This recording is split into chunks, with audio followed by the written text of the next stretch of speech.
Andrade, a gente vinha falando nos últimos dias, negociação do Danilo está perto de sair, é uma tendência, está encaminhado e realmente acertou, enfim, definiu essa negociação. Pelo menos do ponto de vista de contratos e conversa, a negociação já está encaminhada, já está acertada. Claro que agora precisa só os trâmites finais acontecerem, de exames médicos, assinatura de contrato, viagem, todo esse trâmite que a gente sabe como funciona de uma transferência.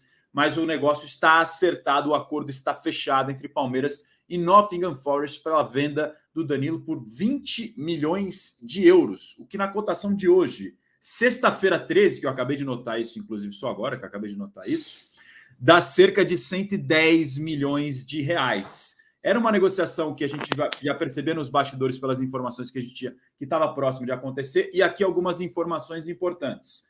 O Palmeiras vende o Danilo por 20 milhões de euros fixos. O que significa isso? Não tem nenhuma variável condicionada a bônus por meta que o Danilo precise atingir para o Palmeiras receber essa grana. Então, o Palmeiras recebe na totalidade essa grana. Mas não recebe tudo. Por quê? Porque tem 80% dos direitos econômicos do Danilo. Então, ficaria com uma fatia proporcional a esses 80%. Mas, na conversa com o Nottingham Forest e na negociação que foi acertada, o Palmeiras conseguiu fechar um acordo para pegar proporcionalmente uma grana maior do que teria proporcionalmente correspondente aos 80%. Então, não vai ficar só com 80%. Vai ficar com uma fatia maior a que teria direito. E, além disso, o Palmeiras também acertou uma mais-valia de 10% de uma futura venda. O que é mais-valia? É o lucro de uma futura transferência, caso o Danilo seja revendido lá na frente do Nottingham Forest, por exemplo, para o Chelsea, e seja uma venda de, por exemplo, 22 milhões de euros, o Palmeiras tem direito a 10% da diferença, por isso a mais-valia, que é o lucro entre a venda nova e a antiga. Então seria, nesse caso hipotético de exemplo, 22 milhões de euros do Nottingham Forest para o Chelsea, comprado por 20 milhões de euros, então o Palmeiras teria 10% dos 2 milhões de euros, que é a diferença de 22 para 20. O Palmeiras tem esses 10% de mais-valia. Dito tudo isso, Bruno Andrade, do que você também apurou e ouviu nos últimos dias, o Palmeiras faz mais uma venda de um jogador titular, depois de já perder o Gustavo Scarpa num outro contexto, porque ele foi um pré-contrato assinado e não rendeu dinheiro, agora vende um jogador que já era assediado nas últimas 3 janelas do futebol europeu. O Palmeiras entende que nesse momento era importante fazer caixa para honrar os compromissos com o seu elenco, afinal de contas fez investimentos importantes com renovações de contratos, e entende que da parte esportiva também teve o seu benefício, porque é um jogador que fez mais de 100 jogos, participou da conquista de 6 títulos. Aquele pacote completo, Andrade, do esportivo e do financeiro?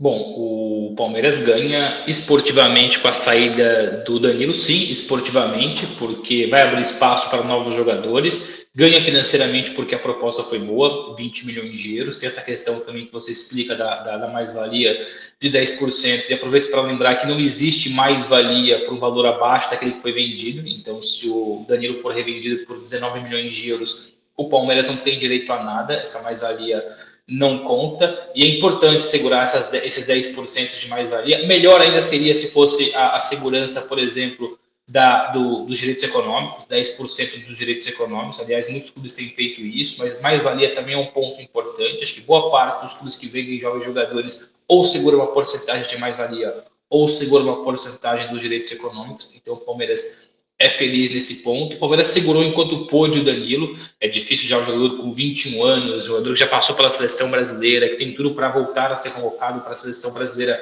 permanecer no futebol do Brasil, que é um futebol exportador, raramente importa grandes jogadores. O Flamengo agora trouxe o Gerson, mas é um caso quase que único, é a exceção da exceção, basicamente. Então o Danilo merecia um passo novo na carreira. O Palmeiras precisava desse encaixe financeiro e também depois o crescimento de jovens jogadores para aquela posição. Obviamente que também vai ao mercado, não dá para suportar essa posição apenas com jovens da casa. É importante o Palmeiras, com esse dinheiro, pagar o que tem para pagar, separar uma parte para poder investir no mercado, e vai investir no mercado. Então todo mundo ganha, o valor é bom, a mais-valia é boa, e o próprio Danilo acerta, porque havia a possibilidade, por exemplo, do Mônaco, não aconteceu por outros motivos, talvez também por opção do próprio Danilo, mas vale muito mais a pena estar na Premier League, no Nottingham Forest, que tem um projeto audacioso do ponto de vista financeiro, é dos clubes que mais contratou no futebol inglês desse ano, batendo ali, incomodando, pelo menos uma questão financeira, não dentro de campo, ainda falta acertar. Mas acho que todos ganham nessa negociação, especialmente o Danilo. Já era hora mesmo de dar o salto na carreira um passinho a mais e vai para o futebol que todo mundo quer jogar. Todo jogador quer jogar na Premier League, no futebol inglês.